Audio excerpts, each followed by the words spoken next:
पिछले दिनों बांग्लादेश में हुए सत्ता परिवर्तन के बाद वहां रह रहे अल्पसंख्यक हिंदू समाज पर जिस प्रकार से अत्याचार किया गया, उन्हें बांग्लादेश छोड़ने के लिए विवश किया गया, उस घटना को लेकर के अभी हम लोग सोच ही रहे थे। जब तक वक्फ संशोधन बिल के विरोध के नाम पर पश्चिम बंगाल में मुर्शिदाबाद जिले के हिंदुओं पर वहां के वक्फ संशोधन बिल का विरोध करने वाले मुस्लिम समाज के द्वारा खुला तांडव किया गया, हत्याएं की गई, उन्हें मुर्शिदाबाद छोड़ने के लिए बाध्य किया गया। इन दोनों घटनाओं को लेकर के जहां देश का पूरा हिंदू समाज अभी चिंतित था, चिंतन मनन कर रहा था, हिंदू समाज की सुरक्षा के बारे में बातें कर रहा था, तभी मंगलवार 22 अप्रैल को जम्मू कश्मीर के पहलगांव में, अनंतनाग जिले के पहलगांव में 28 निर्दोष हिंदुओं को उनका धर्म पूछ करके उनको गोलियों से छलनी कर दी गई। और ये किया मुस्लिम पाकिस्तान परस्त मुस्लिम आतंकवादियों ने। अब इस देश के आसपास के जो हमारे पड़ोसी देश हैं, वहां पड़ोसी देशों में तो पहले ही हिंदू असुरक्षित थे, अब भारत में भी हिंदू असुरक्षित महसूस करने लगे हैं। ऐसा क्यों हो रहा है, ये चर्चा का विषय है। आज मैं इस पर बहुत चर्चा नहीं करूंगा। मैं आज के इस वीडियो में 2-3 बिंदुओं पर चर्चा करूंगा। ये मेरी बात है, परमार की बात है। जी हां, मैं हूं नवीन सिंह परमार और आप देखना शुरू कर चुके हैं परमार मीडिया का YouTube channel Parmar media live. जी हां, आज हम परमार मीडिया लाइव पर अपनी बात काफी दिनों के बाद लेके आए हैं, यानी परमार की बात लेके आए हैं। मंगलवार 22 अप्रैल को जम्मू कश्मीर के अनंतनाग जिले के पहलगांव में जो हुआ, और वास्तव में चिंता का विषय है। चिंता का विषय इसलिए है क्योंकि कश्मीर में पहले भी घटनाएं होती थी, आतंकवादी घटनाएं होती थी, देश के कई हिस्सों में भी आतंकवादी घटनाएं होती थी, लेकिन पहली बार एक ऐसी घटना घटी है जिसमें पाकिस्तान परस्त मुस्लिम आतंकवादियों ने सामने जिसको मारा है उसका पहले जाति पूछा है, कलमा पढ़ने को कहा है। इससे भी अगर उनको विश्वास नहीं हुआ है तो फिर उन लोगों ने सामने वाले का प्राइवेट पार्ट देखा है, इनका खतना हुआ है कि नहीं हुआ है, और उसके बाद गोली मारी गई है। 28 लोगों की मौत की पुष्टि हो चुकी है। अब प्रश्न ये उठता है कि क्या भारत में हिंदू होना गलत है?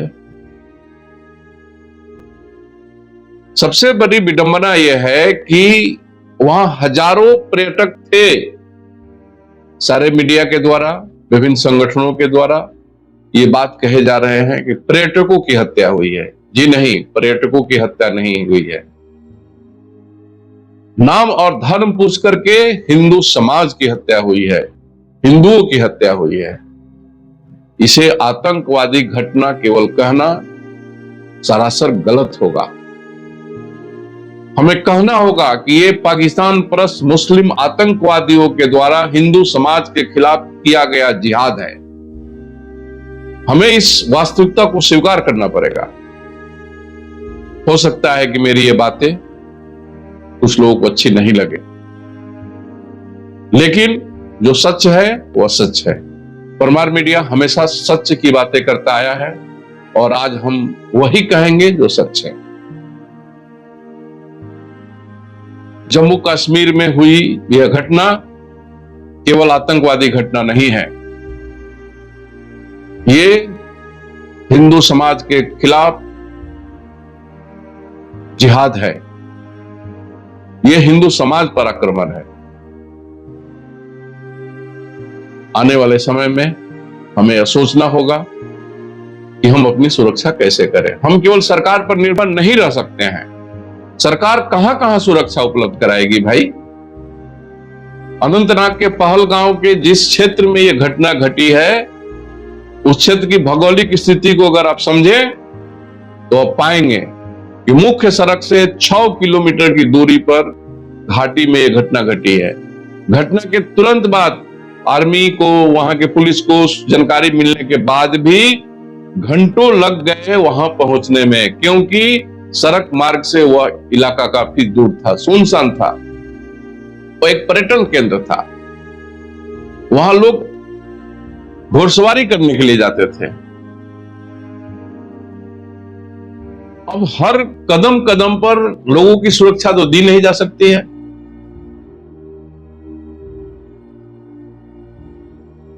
दूसरी बात है, प्रश्न उठाया जाता है, जैसे पुलवामा में भी प्रश्न उठाया गया था कि आरडीएक्स कहां से आ गया। आज भी कुछ लोग, विशेषकर वामपंथी सोच वाले मीडिया, लुटियन सोच वाले मीडिया, ये लोग प्रश्न उठा रहे हैं कि आतंकवादी कैसे ढुक गए, सुरक्षा बल क्या कर रहे थे। आतंकवादी आसमान से नहीं टपक के आए हैं, आतंकवादी आए हैं, उन्हें पनाह दी गई है स्थानीय लोगों के द्वारा।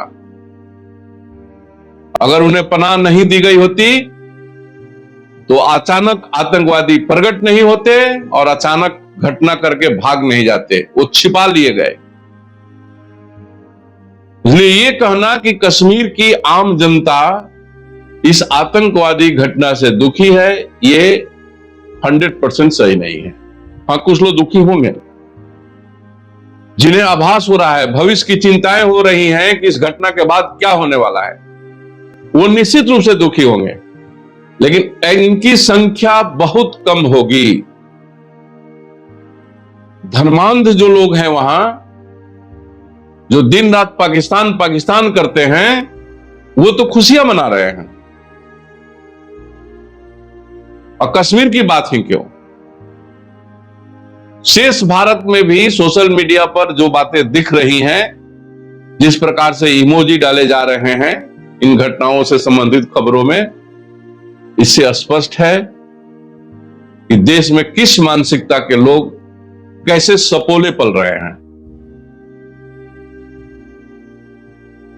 इस पाकिस्तान परस्त जिहाद की जितनी भी निंदा की जाए वो कम है। हमें पूरा विश्वास है अपने सरकार पर, अपने प्रधानमंत्री पर, हमारे देश की सेना पर, इसका उचित जवाब दिया जाएगा और समय से दिया जाएगा। दूसरी बात की हम चर्चा करेंगे कि कश्मीर जब से वहां से 370 हटा था, कश्मीर फल फूल रहा था, कश्मीर में विकास की नई रोशनी आई थी, पर्यटकों का तांता लग गया था, कश्मीर के हर लोगों को फायदा हो रहा था। ये जो हमला हुआ है, ये केवल हिंदू समाज पर हमला नहीं है, कश्मीर के अर्थव्यवस्था पर भी हमला है। कश्मीर के वे लोग जो लोग भारत के साथ रहना चाहते हैं, भारत के खुशी में उनकी खुशी है, भारत के दुख में उनका दुख है, ऐसे लोगों पर हमला है। अगर हम पिछले 5-6 वर्षों का रिकॉर्ड देखें तो अभूतपूर्व वृद्धि हुई है। कश्मीर में जो पर्यटकों की संख्या बढ़ी है, अभूतपूर्व तरीके से संख्या बढ़ी है। पूरी कश्मीर की अर्थव्यवस्था फल फूल रही थी। पूरे दुनिया में यह संदेश जा रहा था कि भारत का कश्मीर अब शांति की राह पर चल पड़ा है। इस हमला ने उस मिथक को तोड़ दिया है। पूरी दुनिया में कश्मीर, विशेषकर भारत के विषय में एक गलत संदेश देने का प्रयास किया गया है।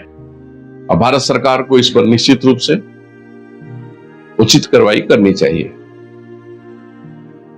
जहां तक सूचनाएं मिल रही हैं, बुधवार को प्रधानमंत्री के भारत लौटने के बाद मंत्रिमंडल की सुरक्षा समिति की बैठक संपन्न हो चुकी है और मंत्रिमंडल की सुरक्षा समिति ने इस घटना को लेकर के 5 कड़े फैसले लिए हैं। और ये फैसले निश्चित रूप से ये पहला कदम है पाकिस्तान परस्त मुस्लिम आतंकवादियों के खिलाफ। ये पहला कदम है। ये 5 जो फैसले हैं ये पहला कदम है। भारत सरकार, हमारे देश के प्रधानमंत्री, हमारे देश की सेना और इससे भी कठोर फैसले लेने वाले हैं। आइए जानते हैं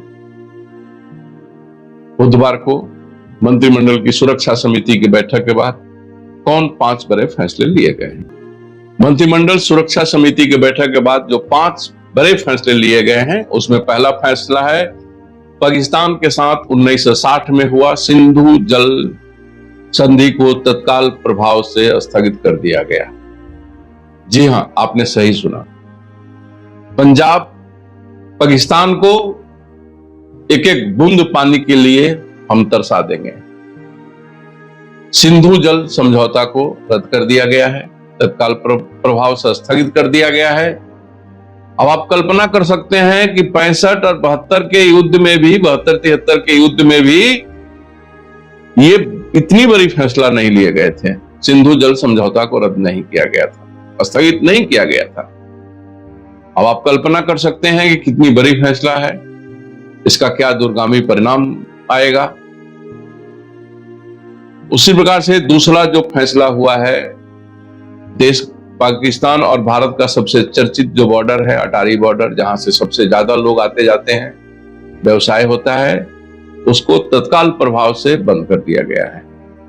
जी हां, अटारी बॉर्डर, जिसे कुछ लोग बाघा बॉर्डर भी कहते हैं, अटारी बॉर्डर को बंद कर दिया गया है तत्काल प्रभाव से।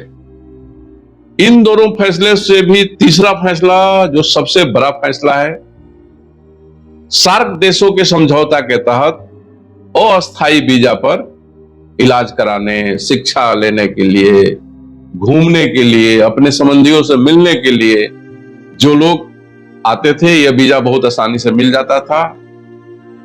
इस व्यवस्था को तत्काल प्रभाव से रोक लगा दिया गया है और सार्क वीजा के तहत जितने भी लोग हैं भारत में, उनसे कहा गया है कि आप 48 घंटा के अंदर भारत को खाली कर दें। यह बहुत बड़ी मार है क्योंकि पाकिस्तान में से सबसे ज्यादा लोग इलाज कराने के लिए भारत आते हैं और भारत सरकार ने तत्काल प्रभाव से इस सिस्टम को, वीजा सिस्टम को बंद किया है और उस वीजा के तहत जो लोग भारत में भी हैं उनसे कहा गया है कि आप 48 घंटे के अंदर देश को खाली करते हैं। उसी प्रकार से चौथा जो फैसला है, दूतावास से संबंधित फैसला है। पाकिस्तानी दूतावास को कहा गया है कि आप अपनी संख्या कम करें, वो संख्या 30 तक सीमित कर दी गई है। उसके साथ ही जो भारतीय ऊंचाई योग कहा जाता है, भारत के जो नई दिल्ली की पाकिस्तानी उच्चायोग में जो रक्षा सैन्य सलाहकार, वायुसेना और नौसेना के जो एडवाइजर भारत में अध्ययन के लिए और विभिन्न कामों के लिए जो भारत आते हैं, उनसे कहा गया है कि आप 7 दिन के अंदर देश छोड़ दें। उसी प्रकार से पाकिस्तान में जो हमारे सुरक्षा सलाहकार हैं, हमारे राजनयिक हैं, दूतावास के अलावा जो लोग वहां जाते हैं विभिन्न अध्ययन के लिए, विभिन्न प्रकार के प्रवास जो करते हैं, उनसे कहा गया कि आप तुरंत प्रभाव से भारत आ जाइए। और 5वां जो फैसला है वह भारत के इस्लामाबाद स्थित भारतीय उच्चायोग में हमारे जो भी रक्षा सलाहकार हैं, नौसेना के सलाहकार हैं, वायुसेना के सलाहकार हैं, उन्हें तत्काल प्रभाव से वापस बुला लिया गया है। यानी भारत सरकार ने कड़े कदम उठाए हैं। ये राजनयिक कदम है। ये एक संकेत है कि आने वाले दिनों में, आने वाले कुछ घंटों में, कुछ सप्ताह में, कुछ दिनों में भारत सरकार के द्वारा बड़ी कार्रवाई होने वाली है। आज की इस वीडियो में बस इतना ही। मैं पुनः एक बार कहना चाहूंगा कि मंगलवार 22 अप्रैल को जो पहलगांव में हुआ है वह केवल आतंकवादी घटना नहीं है, ये पाकिस्तान परस्त मुस्लिम आतंकवादियों के द्वारा भारत के हिंदू समाज के खिलाफ किया गया एक जिहाद है। इसे केवल आतंकवादी घटना कहना, पर्यटकों की मौत की बात करना, यह सरासर नाइंसाफी है। परमार मीडिया इसका विरोध करता है और हिंदू समाज से आग्रह करता है कि केवल सरकार के भरोसे बैठने से आपकी सुरक्षा सुनिश्चित नहीं होगी, आपको अपनी सुरक्षा की जवाबदेही भी लेनी पड़ेगी, आपको अपनी तैयारियां भी करनी पड़ेगी। जब तक के लिए मैं विदा लेता हूं। इस विषय को लेकर के चाहे ताजा अपडेट जो भी होंगे, हम नए वीडियो लेके आएंगे। मेरी बातें हो सकता है कुछ लोगों को बुरी लगी हो, लेकिन सच को आंच क्या, जो सच है वो सच है। परमार मीडिया हमेशा सच के साथ रहता है। बस आज के वीडियो में बस इतना ही। फिर मिलते हैं किसी अगले वीडियो में। जब तक आप जहां भी रहें, स्वस्थ रहें, मस्त रहें। परमार मीडिया का YouTube channel Parmar media live देखते रहें। धन्यवाद, नमस्कार, जय भारत, जय श्री